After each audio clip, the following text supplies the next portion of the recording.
And there's always this fight between these two sides, these two aspects. See? So especially in the beginning and in the end of love of Krishna, there are these two complementary aspects. That, for example, in the beginning, we feel this attraction to Krishna, and we want to just give up everything and run away, and, you know, like joining the circus. And we want to run away and join the devotees wherever they are. And usually this is not possible, but even I can remember when Srila Prabhupada was present, that many devotees did this, actually. I was on the Radha Damodar bus party with Vishnu Jan Swami for over a year. And we would travel around in the buses and make transcendental festivals of chanting every place we went. Every town and village, practically. We would stop and find a park or a school and set up and play instruments and chant and distribute prasadam. It was the most ecstatic thing you've ever seen. And so many devotees surrendered everything. In fact, we financed that party, a bus full of devotees and distributing prasadam, tons of prasadam every day. We financed it by the donations that devotees made when they surrendered.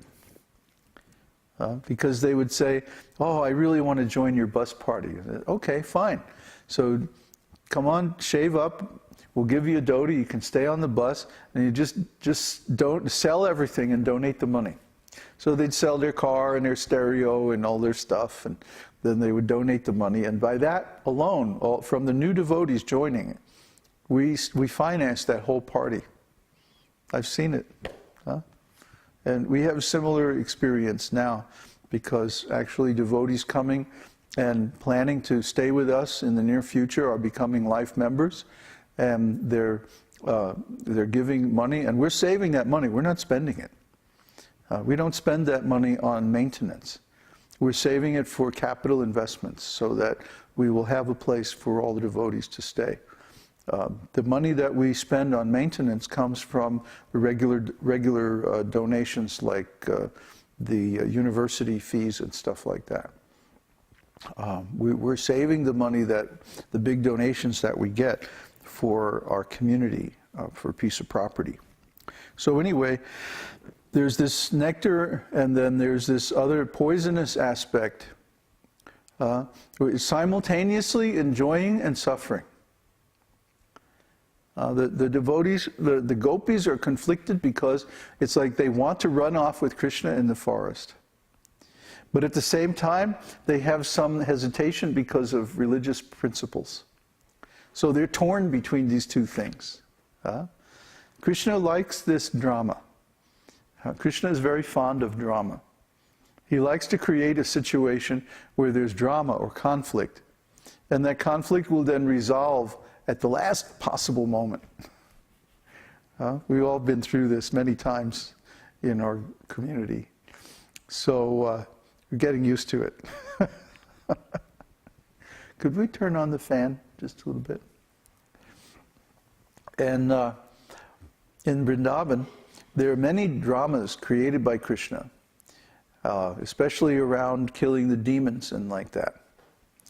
So, yeah, just low. Just turn it on low. It doesn't have to be like going really fast.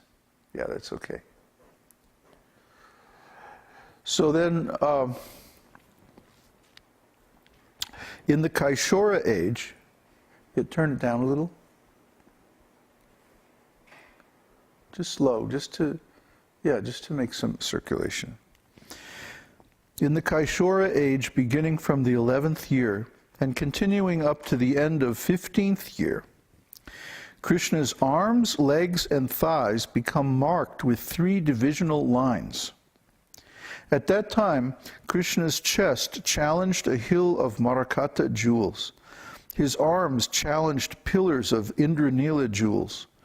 The 3 lines of his waist challenged the waves of the river Jamuna, and his thighs challenged beautiful bananas.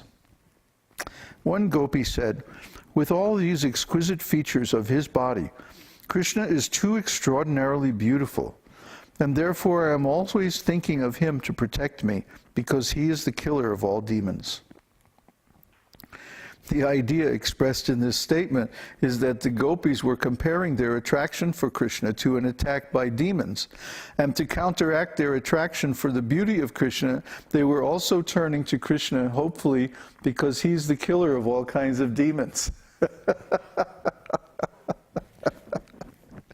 In other words, they were perplexed, because on the one hand they were attracted by the beauty of Krishna, and on the other they needed Krishna to drive away the demon of such attraction. Lovely paradoxical thing. This Kaishora age can be translated as adolescence. At the end of this period, all the gopis said, Krishna is the killer of the attraction of Cupid, and as such, he disturbs the patience of all newly married girls. Krishna's bodily features have become so exquisite, it is as if they were all manifesting an artistic sense of the highest sort. His dancing eyes have dimmed the brilliance of the most expert dancer, and so there is no longer any comparison to the beauty of Krishna. Learned scholars therefore describe the features of his body at this time as nava-yovana, newly invented youthfulness. At this stage of Krishna's bodily features, the conjugal loving affairs with the gopis and similar pastimes become very prominent. There are 6 features of conjugal love affairs, called peacemaking, picking a quarrel, going to meet one's lover, sitting together, separation, and support. Lord Krishna expanded an empire of these 6 features, of which he was the ruling prince. These wonderful poetic statements in the scriptures are just like so far out. Somewhere he was picking quarrels with the young girls. Somewhere he was scratching them with the nails of parrots. Somewhere he was busy going to visit the gopis, and somewhere he was negotiating through cowherd friends to take shelter of the gopis. In other words, Krishna was engaged in all these pastimes simultaneously, in many forms, you see. So some gopis were, they were fighting with Krishna. And at the same time, another group of gopis was making peace with Krishna. While at the same time he was negotiating to meet some other gopis in the bushes by sending messengers back and forth. And in another place he was already in the bushes. So, some of the gopis addressed him thus: Dear Krishna, because of your adolescent age, you have become just the spiritual master of these young girls, and you are teaching them to whisper among themselves. As if young girls need any teaching to whisper. You are teaching them to offer solemn prayers, as well as training them to cheat their husbands and join you in the gardens at night without caring for the instructions of their superiors. You are enthusing them by the vibration of your enchanting flute, and as their teacher, you are teaching them all the intricacies of loving affairs. Try to understand, some of these pastimes are so wild that the superiors of the gopis, one of the gopis would accuse her of being with Krishna, of going and meeting Krishna in the forest at night. And then she would get some of her friends to say, no, Krishna wasn't with her, Krishna was with us. See? And then there would be always whispering back and forth between the gopis that, oh, let's go, what we're going to tell our parents, and then we're going to make this, and we're going to meet Krishna. And then, like this, there was all this, conspiracies among the gopis, the different groups of gopis and girlfriends and all of this. The whole thing that goes on in the material world among young girls and young boys. This was going on between all the gopis in Vrindavan with Krishna. But in this in this instance, all these pastimes are the highest level of transcendental love.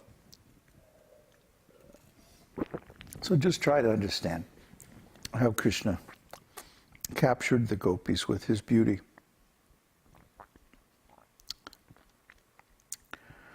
You are enchanting them by the vibration of your enchanting flute, and as their teacher, you are teaching them all the intricacies of loving affairs. It is said that even when Krishna was a boy of 5, he manifested such youthful energies. But learned scholars do not explain them because of the absence of a suitable age. See, that's because Krishna is always the Supreme Personality of Godhead. He always contains all of the potencies and all of the qualities of the Supreme Personality of Godhead.